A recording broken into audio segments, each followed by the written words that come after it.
ಎಲ್ಲರಿಗೂ ನಮಸ್ಕಾರ. ಇವತ್ತು ಸಾಂಬಾರಿಗೆ ಬೇಕಾದ ಇನ್ನೊಂದು ಬಹಳ ಅತ್ಯುತ್ತಮ ರೆಸಿಪಿ ಅಂತ ಹೇಳ್ಬೋದು. ತೊಂಡೆಕಾಯಿಯ ಎಲೆ ಅಂದರೆ ನಮ್ಮ ಮನೆಯಂಗಳದಲ್ಲಿಯೇ ಬೆಳೆಯುವಂತಹ ತೊಂಡೆಕಾಯಿಯ ಎಲೆಯನ್ನು ಬಳಸಿ ಮಾಡಿದಂತಹ ತಂಬುಳಿ ಆರೋಗ್ಯಕ್ಕಂತೂ ಬಹಳ ಉತ್ತಮ ಅಂತ ಮೊದಲೇ ಹೇಳಿದ್ದೇನೆ. ಈ ವಿಟಮಿನ್ ಎ ಮತ್ತು ಸಿಯಿಂದ ತುಂಬಿರುವಂತಹ ಈ ತೊಂಡೆಕಾಯಿಯ ಎಲೆಯಲ್ಲಿ ಅಯನ್ ಕಂಟೆಂಟ್ ಅಂತೂ ಭರ್ಪೂರಾಗಿ ಉಂಟು.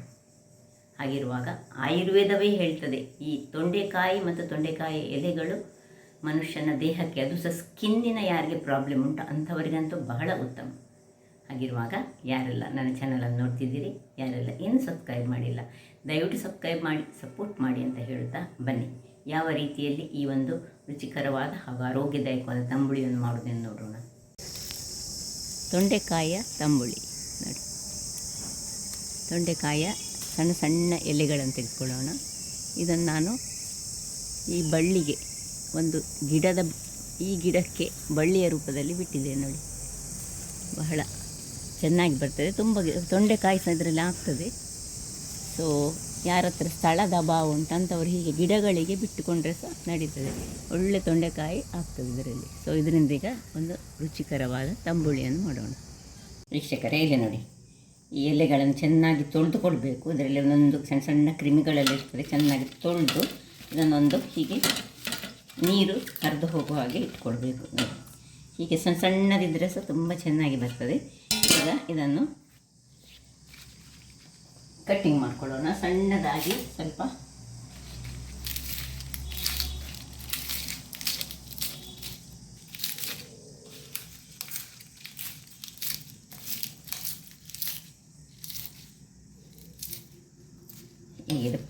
ಇಲ್ಲಿ ಪಕ್ಕಕ್ಕೆ ಇಟ್ಟುಕೊಂಡು ನೋಡಿ, ಇಲ್ಲಿ ಸಾಮಗ್ರಿಗಳೇನು ಹೆಚ್ಚಿದಕ್ಕೆ ಬೇಡವೇ ಬೇಡ. 1 ಚಮಚದಷ್ಟು ಜೀರಿಗೆ, ಒಂದು 2 ಚಮಚದಷ್ಟು ಗಟ್ಟಿ ಮೊಸರು ಬೇಕು. ಇಲ್ಲದೆ ಮಜ್ಜಿಗಿದ್ದರೆ 1 ಲೋಟದಷ್ಟು ಮಜ್ಜಿಗಿದ್ದರೆ ಸಾಕಾಗ್ತದೆ. ಸ್ವಲ್ಪ ತೆಂಗಿನ ತುರಿ, ಸ್ವಲ್ಪ ಹಿಂಗು ಬೇಕು, ಸಾಸಿವೆ, 1 ಕೆಂಪು ಮೆಣಸಾದರೆ 1 ಗ್ರೀನ್ ಮೆಣಸು, ಇನ್ನು ಸ್ವಲ್ಪ ಕರಿಬೇವಿನ ಸೊಪ್ಪು, ಸ್ವಲ್ಪ ತುಪ್ಪ. ಈಗ ಮೊದಲಿಗೆ ಒಂದು ಪಾತ್ರೆಯನ್ನು ಇಟ್ಕೊಳ್ಳೋಣ. ಬಾಣಲೆ, ಇದರದ್ದು ಬಾಣಲೆ ಕಾಯಿಲಿ. ವೀಕ್ಷಕರೇ, ಬಾಣಲೆ ಬಿಸಿಯಾಗುವಾಗ ಇದಕ್ಕೆ 1 ಚಮಚದಷ್ಟು ತುಪ್ಪ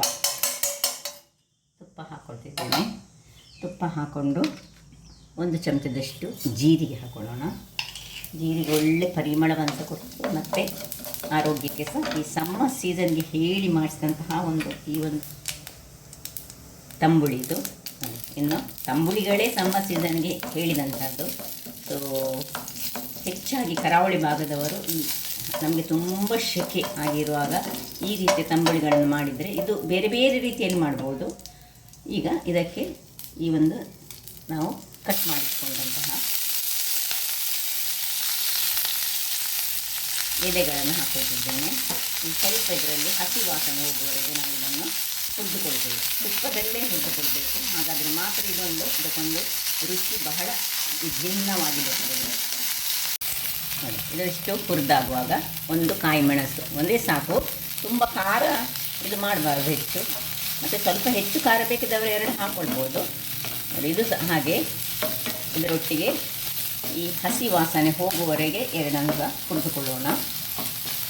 ಇನ್ನು ಕೊನೆಯದಾಗಿ ತೆಂಗಿನ ತುರಿ, ಇದನ್ನು ಸಹ ಇದರಲ್ಲಿ ಹಾಕ್ಕೊಳ್ತಿದ್ದೇನೆ.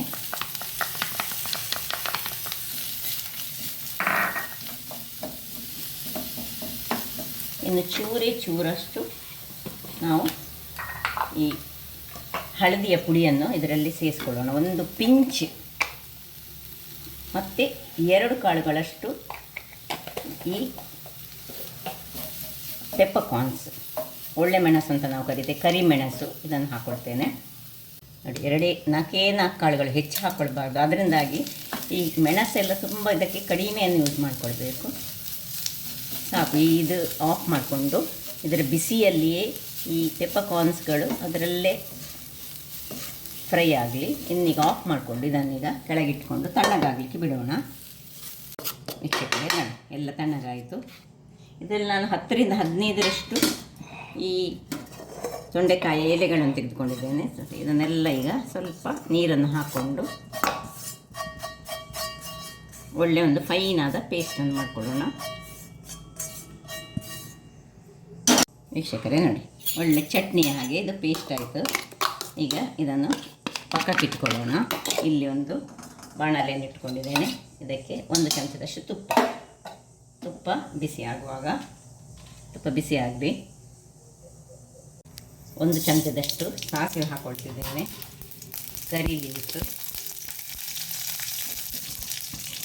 ಮೆಣಸು, ಉದ್ದಿನಬೇಳೆ, ಸ್ವಲ್ಪ ಸಣ್ಣ ಉರಿ ಇಟ್ಕೊಳ್ಬೇಕು.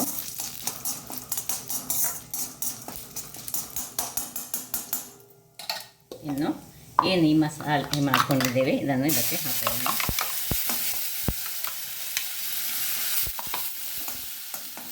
ಹಾಕ್ಕೊಂಡು ಸ್ವಲ್ಪ ನೀರನ್ನು ಹಾಕ್ಕೊಂಡು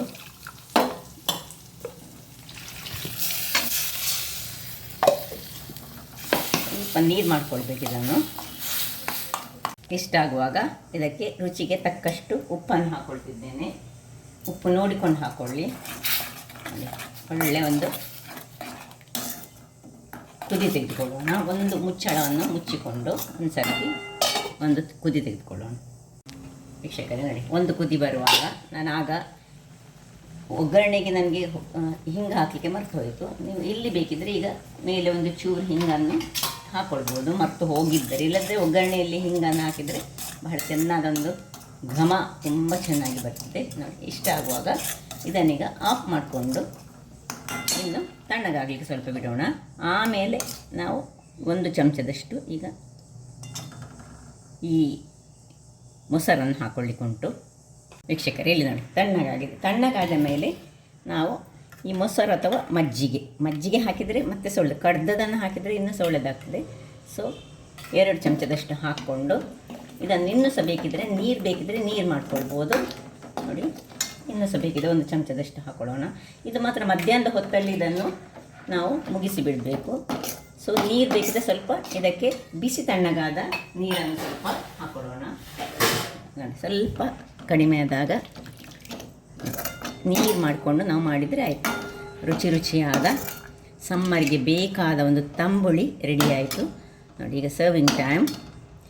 ಎಷ್ಟು ಚೆನ್ನಾಗಿ ಬರ್ತದೆ ಹೇಳಿದರೆ, ಹೀಗೆ ಖಾಲಿ ಸಹ ಕುಡಿಬೋದು ಅಥವಾ ಅನ್ನಕ್ಕೆ ಹಾಕ್ಕೊಂಡು ತಿಂದರೆ ಅದರೊಟ್ಟಿಗೆ ಒಂದು ಸೈಡ್ ಡಿಶ್ ಯಾವುದಾದೊಂದು ಮಾವಿನಕಾಯಿಯ ಚಟ್ನಿಯ ಅಥವಾ ಏನಾದರೂ ಇದ್ದರೆ ಹಾಗಾದರೆ ನೋಡಿದ್ರಲ್ಲ ವೀಕ್ಷಕರೇ, ಯಾವ ರೀತಿಯಲ್ಲಿ ಈ ಒಂದು ಸುಲಭದ ಮನೆಯಲ್ಲಿರುವಂತಹ ಒಂದು ಎಲೆಗಳನ್ನು ಬಳಸಿ ಒಂದು ಸಮ್ಮರ್ ಸೀಸನ್ನಲ್ಲಿ ಮಾಡುವಂತಹ ತಂಬುಳಿ ಮಾಡುವುದೆಂದು. ಹಾಗಾದರೆ ನನ್ನ ಈ ಕುಕಿಂಗ್ ಚಾನಲ್ ನಿಮಗೆ ಇಷ್ಟ ಆದರೆ ಬೋಳೂರ್ಸು ಚಾನಲನ್ನು ಲೈಕ್ ಮಾಡಿ, ಶೇರ್ ಮಾಡಿ, ಸಬ್ಸ್ಕ್ರೈಬ್ ಮಾಡಿ ಹಾಗೂ ನನ್ನ ಇನ್ಸ್ಟಾಗ್ರಾಮ್ ಪೇಜನ್ನು ಫಾಲೋ ಮಾಡಿ. ಧನ್ಯವಾದಗಳು.